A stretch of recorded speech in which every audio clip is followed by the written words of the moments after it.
Buenos días, estimados estudiantes. Otra vez nos encontramos en nuestra clase de Historia Universal. El tema es Culturas hebreas y fenicias. Entonces, vamos a iniciar con nuestra clase, pero no se olviden que antes tenemos un video donde nos va a resaltar un poco acerca del desarrollo de estas dos civilizaciones, la hebrea y la fenicia.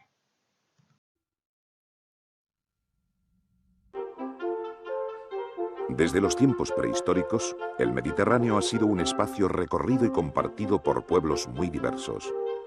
En sus costas orientales se asentaron los hebreos y los fenicios. En el otro extremo, la península ibérica acogió un variado mosaico de culturas.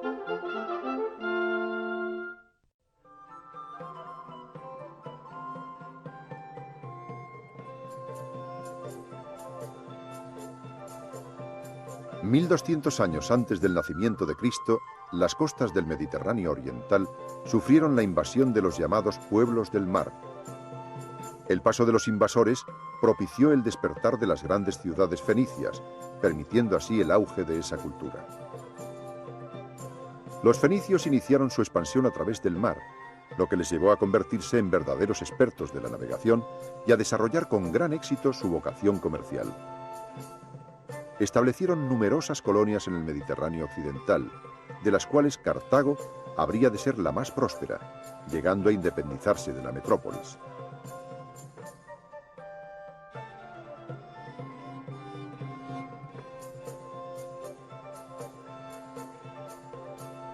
Por otra parte, al sur del país de los fenicios habitaban las 12 tribus hebreas. Para hacer frente a uno de los pueblos del mar, el de los filisteos, las 12 tribus se vieron obligadas a confederarse. Ese fue el nacimiento del reino hebreo, que estableció su capital en Jerusalén, coincidiendo su auge con los reinados de David y de su hijo, el rey Salomón.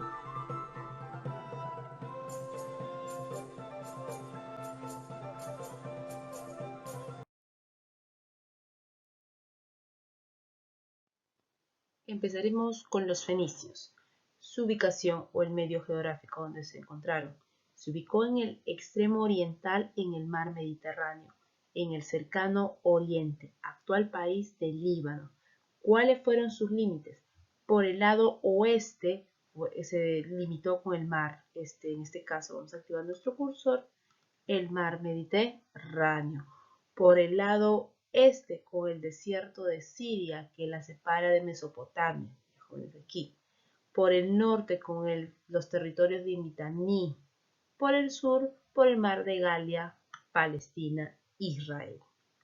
Es una estrecha franja de poco fértil, no posee grandes recursos naturales, siendo su riqueza más importante la madera de cedro, llamado cedro del Líbano. Ahora, en cuanto a la economía y la sociedad fenicia, recordemos en este caso que los fenicios son considerados como los grandes mercaderes del mundo antiguo. Su economía se basó en las llamadas embarcaciones como el barco de comercio llamado Gailoi. Luego tenemos el barco de guerra llamada Vireme. En cuanto a sus productos, tenemos las telas de color púrpura teñido con murex o murice, tenemos el vidrio transparente y los metales como el cobre, bronce y plata. En cuanto a los establecimientos comerciales, ellos se establecieron a través de colonias como Cartago y Cádir, luego en factorías también que eran depósitos o almacenes fortificados, y también tuvieron las llamadas concesiones que eran barrios de fenicios de Memphis o en este caso también en Egipto. Jóvenes, eso es en cuanto a su establecimiento comercial. Ahora, la sociedad. La sociedad está sujetas a jefes locales y la nobleza local. Estos jefes y esta nobleza forman parte del grupo de personas donde van a empezar a controlar el comercio. Luego tenemos la casta sacerdotal que está vinculado a los gobernantes, los artesanos que se encargan de la producción manufacturera y los esclavos. No se vayan a olvidar este dato, jóvenes. Algo también que tengo que agregar acerca, en este caso, de los fenicios de Cartago.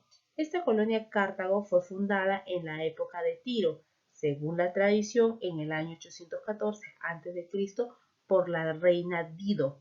prosperó de manera independiente antes de la caída de Tiro. La colonia llegó a alcanzar tal importancia comercial que rivalizó con las propias metrópolis fenicias. Los cartagineses dominaron el comercio en el mar Mediterráneo occidental entre los siglos 6 y 2 a.C., llegando a conformar un poderoso imperio comercial o imperio púnico. Fueron derrotados por los romanos en las llamadas guerras púnicas, que ya ustedes seguro han hablado esto cuando ingresaron al Imperio Romano.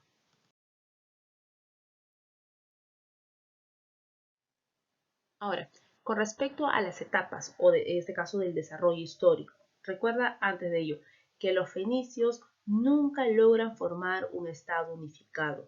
La historia de esta civilización es el predominio en el tiempo de las ciudades de Biblos, Sidón y Tiro. Por ello vamos a iniciar con el primer periodo, que viene a ser el periodo de Biblos. Jóvenes, este año se da desde el año 3000 hacia 2300 a.C. Sidón, ¿qué otras características tenía este periodo de Biblos o etapa de Biblos? Aquí se dan las relaciones comerciales. ¿Con quién? Con Egipto. Empiezan a comercializar lo que es el cobre, la madera y el papiro. Mantuvo vasallaje con los faraones del antiguo Egipto. Posteriormente fue ciudad tributaria de asirios y persas. Tenemos a Sidón, que se desarrolló entre 2300 a 1209 a.C. Desplazó a Biblos en el predominio comercial fenicio. Intercambió comercialmente con Chipre, con Creta y con otras islas del mar Egeo. Se expandió bajo el dominio de los egipcios. La ciudad decayó por la invasión de los llamados pueblos del mar, que destruyeron la ciudad hacia los siglos 1209 a.C. Y la última ciudad, la ciudad de Tiro, va desde 1209 hacia 1574 a.C. La expansión, en este caso por el Mediterráneo, fundando en este caso las llamadas factorías y colonias como Gadir, que se estaba en Cádiz, y en España y Cartago en el norte de África. Comercializaron oro, plata, estaño y en este caso tela púrpura. El mayor esplendor se dio bajo el rey Irán I, que embelleció la ciudad e hizo un pacto con el rey hebreo Salomón, al cual proveyó de maderas y artesanos para la construcción de un templo de Jerusalén. Pigmalión, hermano de Dido, o Elisa, la fundadora de Cartago. Tito fue conquistado por los asirios en el siglo 7 a.C., por los babilonios con su rey Nabucodonosor II un siglo después. ¿Qué podemos nosotros decir acerca del alfabeto? También recordemos que el alfabeto es el mayor aporte fenicio a la humanidad. La escritura que ellos tuvieron fue cuneiforme. La escritura cuneiforme de Mesopotamia se extendió por todo el cercano oriente. Hacia el año 1500 a.C., los habitantes de la ciudad fenicia de Urgarit adaptaron algunos de los símbolos cuneiformes a su idioma y crearon 25 a 30 caracteres que después se redujeron a 22, los cuales se utilizaban de forma muy diferente.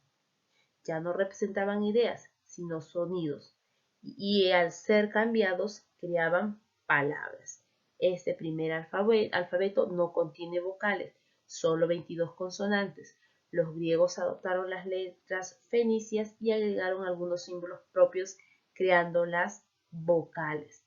Esto se considera a los griegos como verdaderos creadores del alfabeto y a los fenicios como sus precursores. No se olviden, los griegos lo crean y los fenicios son sus precursores. Sin embargo, la importancia de esto es innegable. No se vayan a olvidar ese dato que les estoy brindando.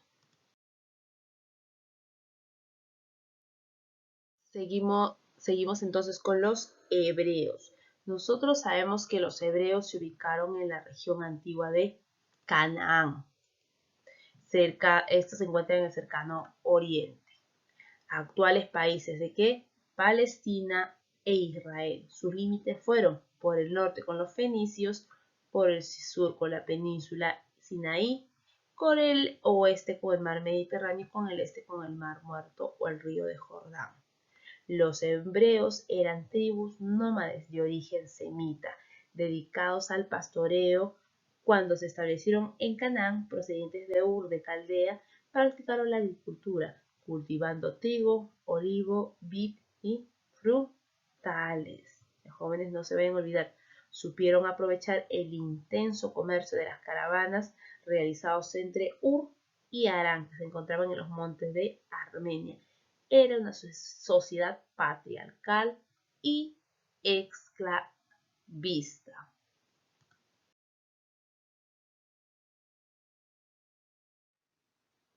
En las etapas nosotros tenemos en este caso la primera etapa, la etapa de los patriarcas. ¿Y quién era un patriarca? Por ejemplo, un ejemplo de patriarca es Moisés. El patriarca era el jefe de un clan, familias unidas por antepasado común. Los principales fueron Abraham, quien dirige la migración hebrea desde Ur de Caldea a Canaán. Jacob, Israel, surge las 12 tribus israelitas. Siglo XV a.C. se da la migración hebrea a Egipto. Sin embargo, serán esclavizados por los egipcios. Moisés dirige la salida de Egipto y su retorno a Canaán. Gran caudillo y legislador que estableció el decálogo de los 10 mandamientos para imponer el orden a los obreros en base al monoteísmo. Recuerda que ellos eran monoteístas y adoraban al dios Yahvé. Los llamados jueces, aquí tenemos el otro periodo de los jueces, acá dirigieron el retorno a Canaán, enfrentándose a otros pueblos que dominaban la región, como los filisteos. Destaca Josué, Gedeón y Sansón. Se encargaron en este caso de velar por las costumbres religiosas, impartían justicia y cuidaban la defensa militar. Luego tenemos los reyes. Para consolidar su posición en la religión y luchar con los filisteos, las tribus se unificaron y nombran a un monarca. Los principales reyes fueron Saúl, primer rey de Israel, ungido por Samuel, presta atención, último juez de Samuel, David, organizador de la monarquía europea.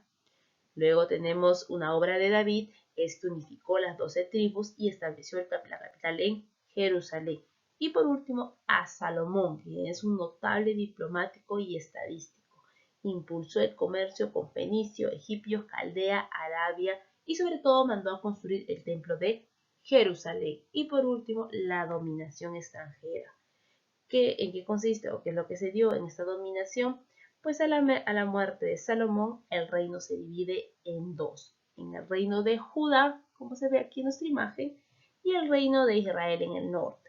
Posteriormente, ambos reinos serán conquistados por los asirios. ¿Y qué rey de los asirios los conquista? Sargón II destruye Samaria. Babilonios, como Nabucodonosor II, esclaviza al pueblo de Judá. Los persas con Ciro el Grande, en este caso, van también a formar parte de esta invasión extranjera. Incluso hasta Alejandro Magno, macedonio, ingresa también a este territorio y finalmente pasaría a convertirse en provincias romanas como Pompeyo el Grande. Los jóvenes no se vayan a olvidar este dato. Seguimos entonces.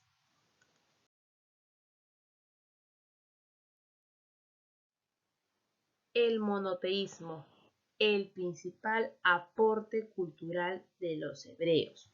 Si algo diferenció a los hebreos de los demás pueblos es su religión monoteísta, centrada en el culto de Yahvé, cuya palabra, según su escritura, se encuentra en el Tanakh.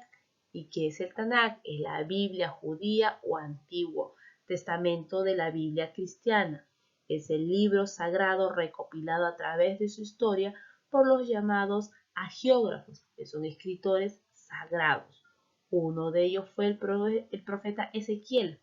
La historia real de los hebreos se confunde con los hebreos religiosos y las normas contenidas en estos libros sagrados y a la vez histórico. Son 24 libros divididos en 3 categorías. La primera es la ley o Torá, la siguiente es los profetas o Nibín y la tercera es agiógrafos, que es Ketubín.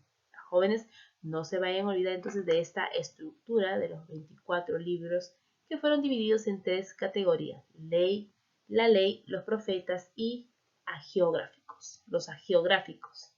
¿Ya? Conmigo sería todo el día de hoy. Nos vamos entonces en la tarde. Estudien y repasen su libro. Gracias.